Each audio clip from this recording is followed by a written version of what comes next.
आप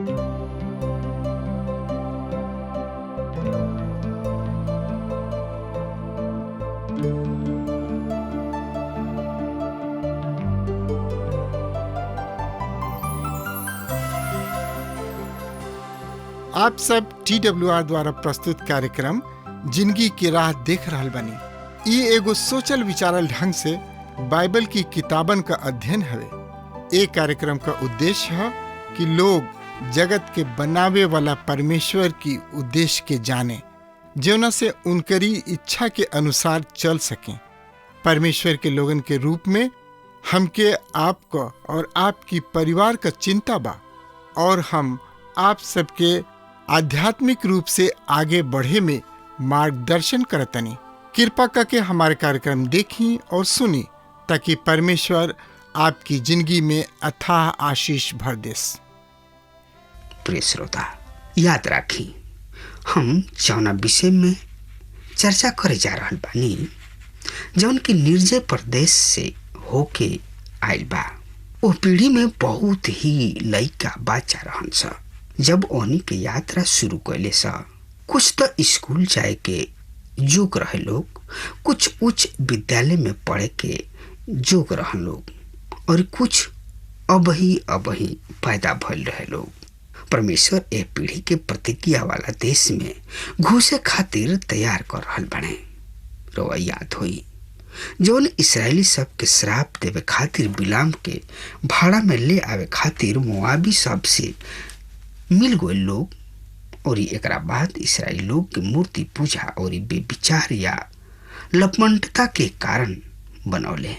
और ये दुष्प्रेरणा में केवल एक ही औरत कोजबी के नाम रहे, जौन की मिथानी रहे। गिनती 25:6 पद से लेके 15 पद में यह घटना के बाद परमेश्वर अपना लोगन के आज्ञा देले, मितानी सब के दुश्मन बन और ओहनी के मार, काहे कि ऊ पोर और कोजबी के संबंध में तोहरा के छल और दुश्मनी कोइले बा। कोजबी तो मिधानी प्रधान के बेटी और उनकर जाति बहन रहे, जौन की मरी के दिन पोर के कारण मर गइल रहे। गिनती 25 अध्याय 17-18 पद में हम श्रोता आज परमेश्वर के लोगन के खातिर संसार से आत्मिक अलग होके के चाहिए। आई देखल जाओ, मिधानी सब पर न्याय करे के बारे में पढ़ल जाओ। तो एकरा बारे में जानकारी खातिर वह हमरा संगे आपन पवित्र शास्त्र बाइबल निकाल ली। गिनती के किताब 31 अध्याय 1 पद से लेके 3 पद में एह तरी से लिखल बा। सुनी, हम पढ़ रहल बानी। फिर यहोवा मूसा से कहले, मिधानी सब इसराइली सब के पूरा बदला लो, एकरा बाद तू अपना लोगन में मिला दिहल जाई। तब मूसा ओहनी से कहलन, अपना बीच से आदमी सब के मिधानी सब पर आक्रमण करे खातिर हथियार धारण कराव, कि उ मिधानी सब से यहोवा के बदला ले। श्रोता, अब परमेश्वर मूसा के ओहनी के विरुद्ध युद्ध गढ़े के खातिर कह रहल बड़े, पर इसराइली सब के बदला लेवे जा रहल बड़े। ओहनी के संगे बड़ा कठोर के साथ व्यवहार करे जा रहल बड़े। और ज्यादा जानकारी खातिर गिनती 31 अध्याय 6 में ए पद एकरा बारे में बखान कर रहल बा। मूसा युद्ध खातिर हर एक कुल खानदान में से तथा गोत्र में से 1,000 के एलियाजर याजक के बेटा पीनहास साथ भेजले। ओकरा हाथ में पवित्र स्थान के बर्तन और युद्ध घोषित करे वाला तुरही रहे।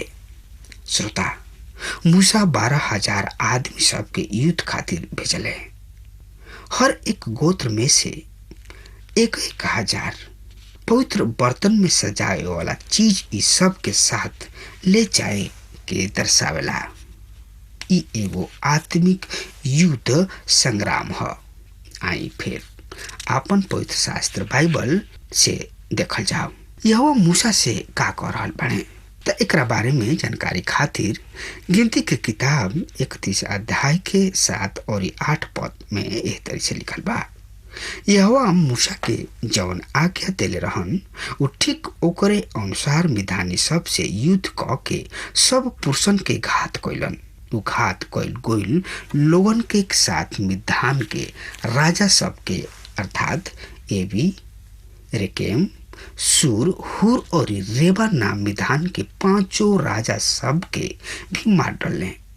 उ और बेटा बिलाम के भी तलवार से घात कइले। श्रोता, मिधान के राजा घात कइल गइले और हम यहाँ पर बिलाम भविष्यवक्ता के मृत्यु के पावतानी। परमेश्वर इस्राएली सब मिधानी सब पर विजयी दिला रहल पड़े। यहाँ प्रतिज्ञा वाला देश में घुसे से पहले आन जाति से बदला है। यह वो चीज है जौन की मसीह के आवे से पहले युग में पूरा हुई। श्रोता, गिनती 31 अध्याय के 9 पद से 16 पद हमरा संगे अपना पवित्र शास्त्र बाइबल में देखी। हम पढ़ रहल बानी। और इस्राएली सब मिधान सब के औरत सब बाल बच्चन समेत बंधुआ बना लिहले और ओहनी के सब गाय बैल भेड़ बकरी और ओहनी के सब धन दौलत के लूट लिहले लोग। फिर ओहनी के रहे वाला जगह के भी सब छावनी सब के फूंक दिहले लोग। तब वो लूट के सब माल और सब बंधुआ सब के अर्थात आदमी तथा जानवर दोनों के लेके चल गए। तब वो लोग ओह बंधुआ सबके और ओह जानवर सबके ओह लूट के मोआब के मैदान सब के पास के छावनी में जौन यरीहो के सामने यरदन नदी के घाटी पर बा मूसा और एलियाजर याजक और इस्राएली सब के मंडली के पास ले गए।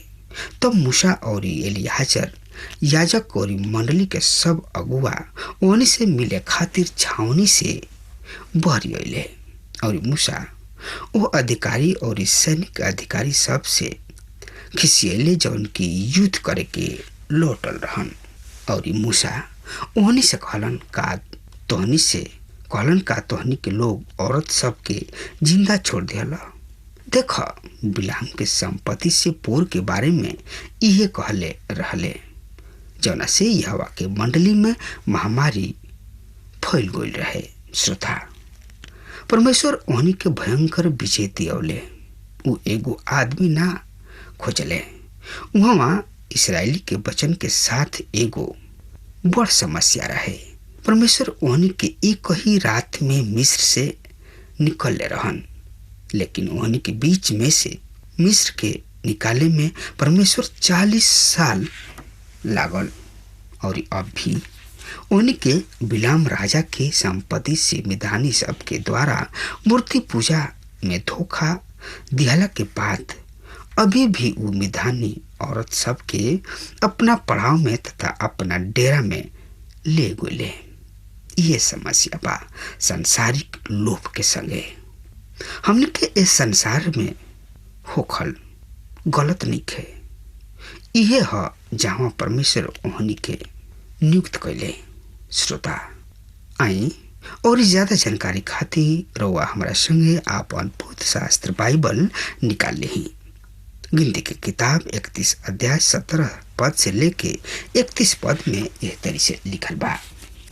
सुनी कान पाठ लगा के। अब वचन में से हर एगो लड़का के और जितना मेहरारू आदमी सब के मुंह देखले होके ओह सबन के घात कर। पर जतना लड़की सब पुरुष के मुंह ना देखले होके सब वो सब के तू अपना खातिर जीवित रख। और तू 7 दिन छावनी से बरी रह। जौन कोनो आदमी के घात कैले होके और जे घात कैल गोला के छुले होके तू बंधुआ सब के साथ अपना के तीसर का और 7वां दिन शुद्ध कर। और तू अपना सब कपड़ा और चमड़ा के बनल सब चीज के और बकरी के बार तथा लकड़ी के बनल सब चीज के शुद्ध कर। तब एलियाजर याजक ओ सैनिक सब के कह जौन युद्ध में गोल रहन। व्यवस्था के जौन विधि के आज्ञा रहे यहोवा मूसा के दिहले ऊ इह केवल सोना चांदी कांसा लोहा टीन और शीशा अर्थात जौन कुछ आगी में ठहर सके ओकरा के आगी में डाल के निकली है तब वो शुद्ध ठहरी। फिर भी वो अशुद्धता के दूर करे वाला पानी के द्वारा कइल जाए, पर जौन आग में ना ठहर सके पानी से निकाल और 7वां दिन तू अपना कपड़ा के धो के शुद्ध होकी है। एकरा बाद तू छावनी में घुस सकताड़ा। तब यहोवा मूसा से कहलन इलियाजर याजक और मंडली के पुरनिया के घराना के प्रधानन के साथ लेके तू लूट के आदमी सब और जानवर दोनों के गिन ला और लूट के वो योद्धा सब में जवन युद्ध करे के जुग होके स और सब मंडली में आधा आधा बांट द और वो सैनिक सब से जवन युद्ध करे के कोइल रहन प्रति 500 आदमी गाय बैल गधा और भेड़ बकरी सब में से एगो के यहोवा खातिर कह के रूप में ले ला। ओकरा के भाग में से लेके यहोवा खातिर भेंट चढ़ावे के इलियाजर याजक के दे दा। फिर इस्राएली सब के भाग के आदमी गाय बैल और गधा सब और भेड़ बकरी सब और जानवर के प्रति 50 पीछे एगो के लेके वो लेवी सब के द जौन यहोवा के तंबू के संरक्षण बा। जौन आज्ञा यहोवा मूसा के देले रहन मूसा और इलियाजर याजक ओही के अनुसार कोइले।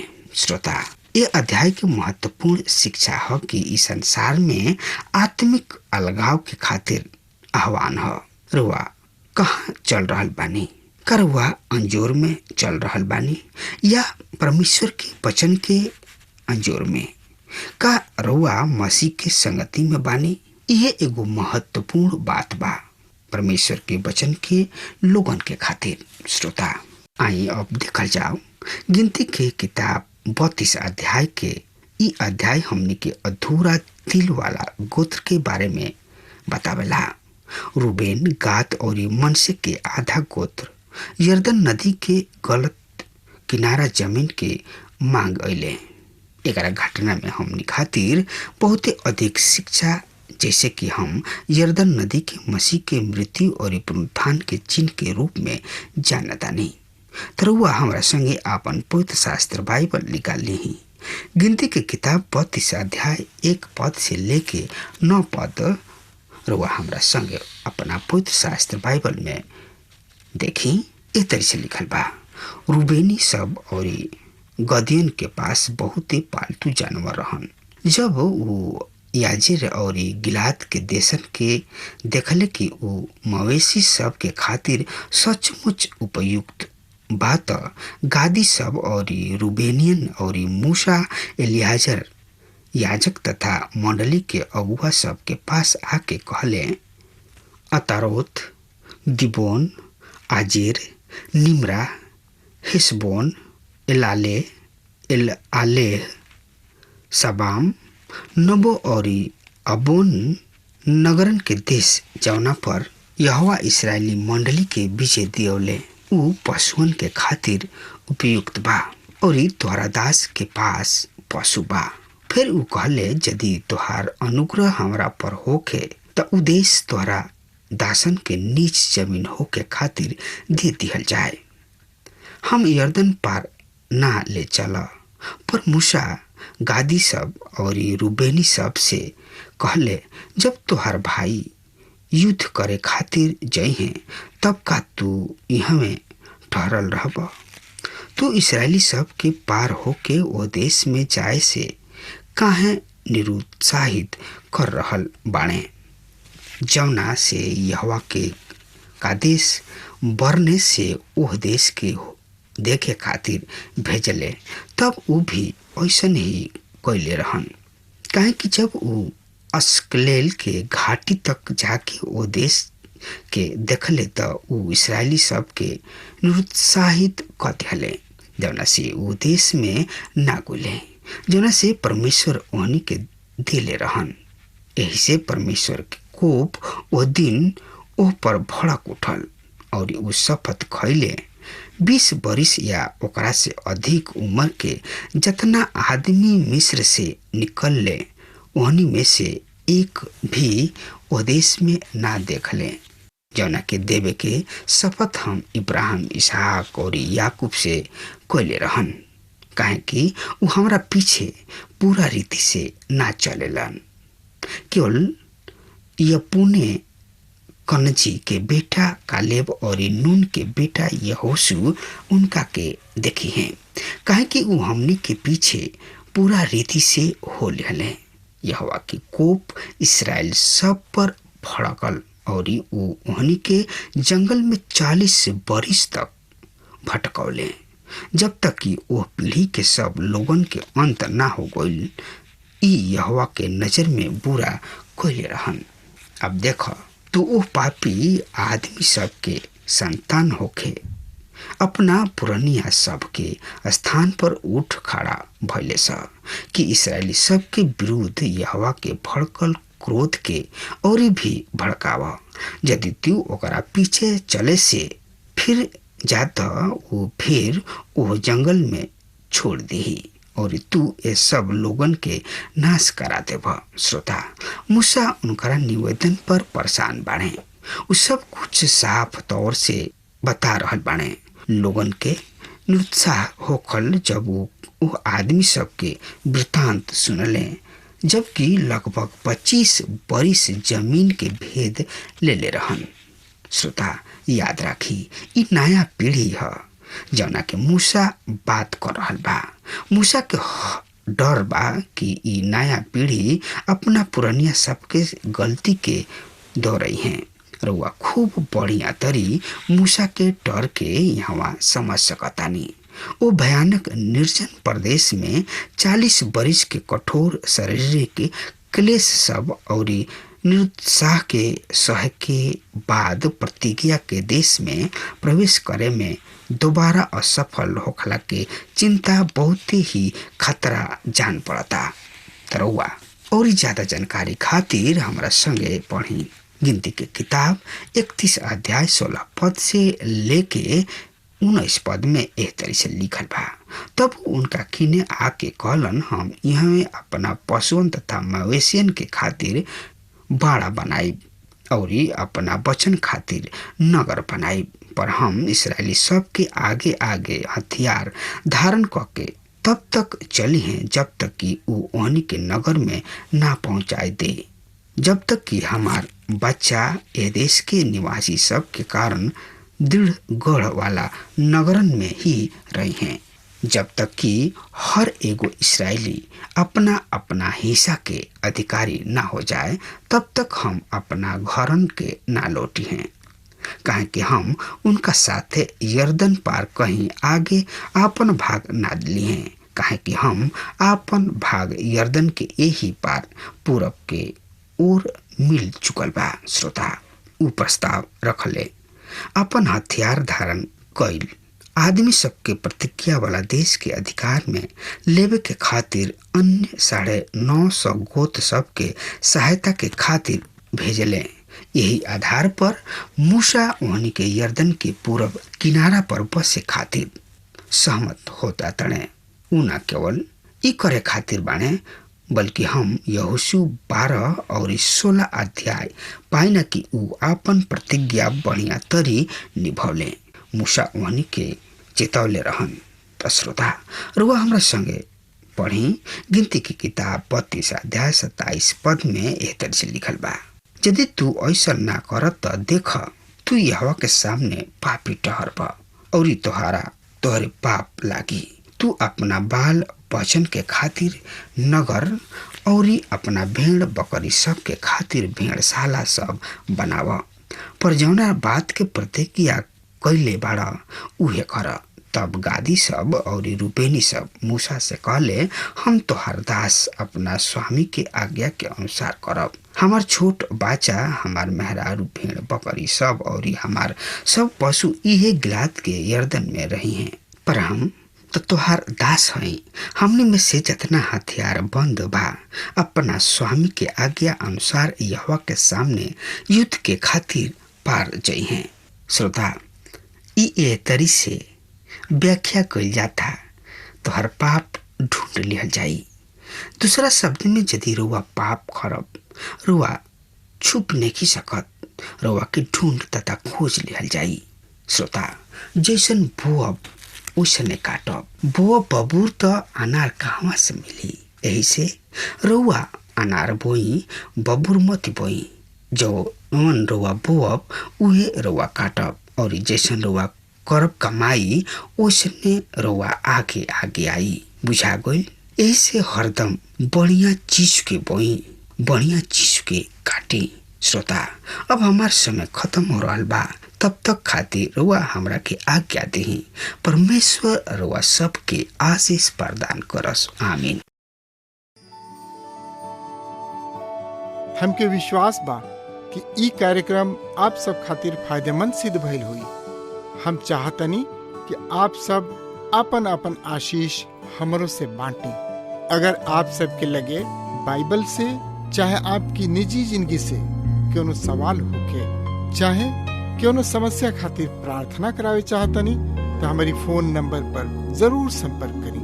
परमेश्वर आप सबके बहुत आशीष प्रदान करें और आज का दिन आप खातिर सुखद बनावे।